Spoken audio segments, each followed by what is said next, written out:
just saw the weirdest thing, one of the weirdest things I've ever seen in my whole life. And I think I was one of the only people on the street to see it. In fact, I know I was, because I saw one man miming the actions that I just mimed to Tim, who was walking next to me down the street, who also didn't see this thing happen. And it's so interesting to me how that made me feel like maybe I made the whole thing up. But I'll tell you what it was. First, I'm delighted to say I found some tea in South Korea, which is obviously full of tea. I just haven't looked in the right places. It's some sort of barley red bush, I believe. Looks like this. Very pretty. There's just something about seeing stuff written in Korean, in Hangul. Just makes it all much cooler, doesn't it? It is very delicious, but it is very hot. Welcome to another episode of Tea and Empathy. This time coming to you from the Bukhansan National Park in northern Seoul. And you would think that someone in northern Seoul would have made some sort of thing of that. But maybe that's too much of a niche play on words. I don't know. Let me know what you think.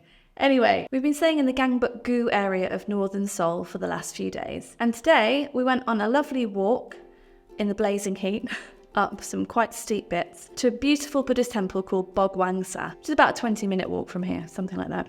And it was completely quiet. We got to say hello to some monks as we were walking around and went inside one of the main buildings. Gold Buddhas in lines across the back, huge dragon sculptures in the corners, and just such a sense of stillness and peace.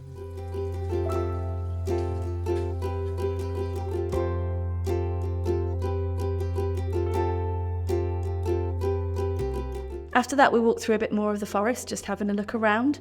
We got to the pine forest, which is a big children's playground, and it has pathways all the way around it where people were going very quickly along, wearing very elaborate sports gear.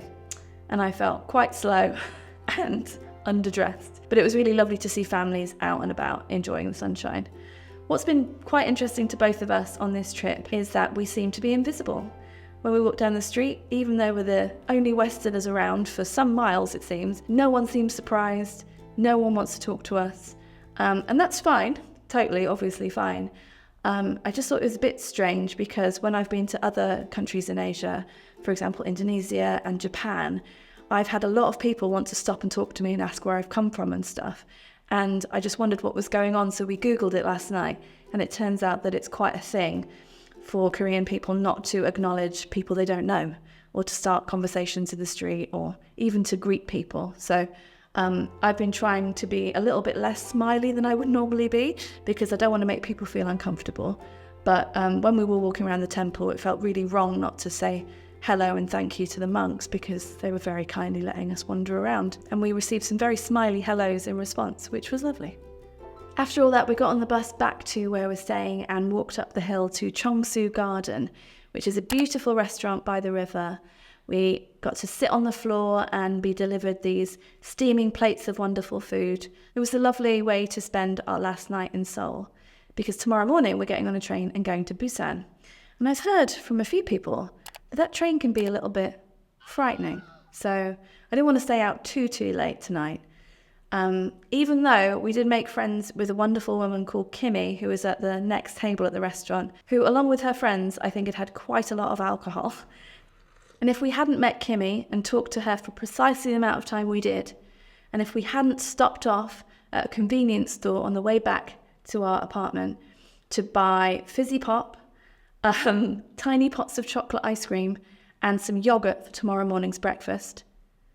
Grammatically speaking, I see that you now think we're having a really weird breakfast, but we're not. The yogurt was the only thing for tomorrow morning's breakfast.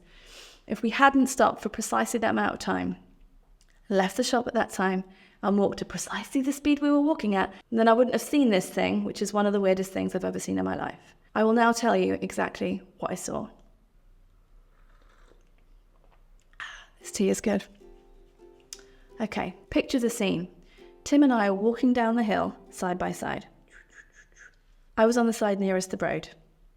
Although it's Sunday evening, there were loads of people about, but not much traffic, so I had a very clear view of what happened next. A white cat ran into the road from our side of the road, just as a car was coming up this side. I saw the cat go just in front of the driver's side wheel, and I thought, I am going to see a cat flattened on the road. Then the cat flew up in the air, bounced off of the side of the car, almost as if it was pushing itself off. It flew back onto our side of the road. The car didn't stop or slow down or maybe even know what was going on. And then the cat just sauntered back across and went and stood in front of a cafe across the road. Meanwhile, I've stopped, completely stock still, shouted the word f*** very loudly in a very polite society where that is almost certainly never shouted out in the middle of the street. And Tim's looking at me like I'm a crazy person because he missed the whole thing. And like I said, the street was really busy with people, where every few steps it seems there's another cafe or a dessert restaurant, and they're open till about 10 o'clock at night. But it seemed like no one but me and this man a little bit further down the road had seen what had happened. And it just reminded me how random life is.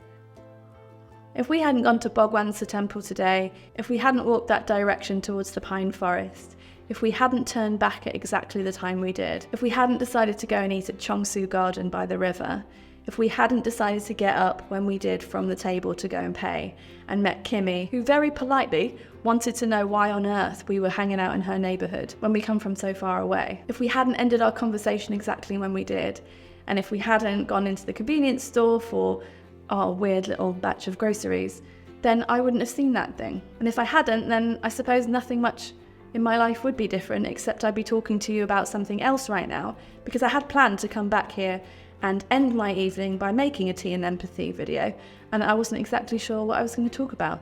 So if nothing else, that cat and its amazing acrobatics has given me something to talk about this evening. I really hope it's okay. It looked fine, but of course I'll never know. There are so many things we'll never know, and that has to be okay. So that's it.